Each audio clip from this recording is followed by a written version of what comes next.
আসসালামু আলাইকুম বন্ধুরা, আজকে আমরা একটা অঙ্ক শিখব। এই ধরনের অঙ্ককে বলা হয় বীজগণিতের নৈর্ব্যক্তিক অথবা এমসিকিউ বলি আমি, যেটা মাল্টিপল চয়েস কোশ্চেন। এই ধরনের অঙ্ক সাধারণত বিভিন্ন চাকরি পরীক্ষায়, বিশ্ববিদ্যালয় ভর্তি পরীক্ষায় এবং বিশেষ পরীক্ষাও আসে।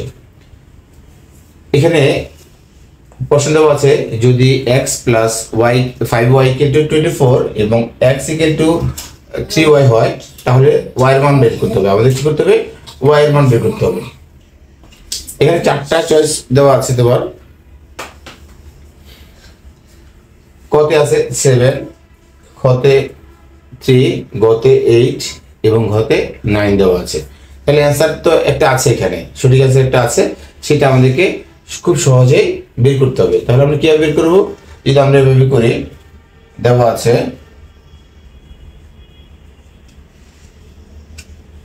x plus 5y equal to 24 এবং x equal to 3y। এটা আমাদের দেওয়া আছে x plus 5y equal to 24 এবং x equal to 3y দেওয়া আছে। তাহলে আমাদেরকে y মান বের করতে হবে। যদি y মান বের করতে হয়, তাহলে কি করতে হবে? যদি এটা নিয়ে কাজ করি আমরা, দেখুন, সুতরাং x plus 5y equal to 24, অর্থাৎ আমরা যদি এখানে x এর মান হলো 3y, এখানে x এর জায়গায় আমি 3y বসাই, তাহলে হচ্ছে কি 3y plus 5y equal to 24, বা 3y আর 5y যোগ করে ফেলো, কত হবে? 8y ইকুয়াল টু 24, বা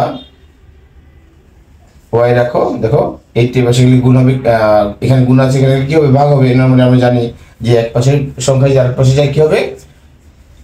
চিহ্ন পরিবর্তন হয়। তাহলে এখানে ওয়াই সাথে একটা গুণ সম্পর্ক আছে, তাহলে এই পাশে গেলে 24 এর সাথে কি হবে? ভাগ হবে। এর দিয়ে 24 ভাগ করলে কত হবে? 3। সুতরাং আমাদের ওয়াই এর মান কত?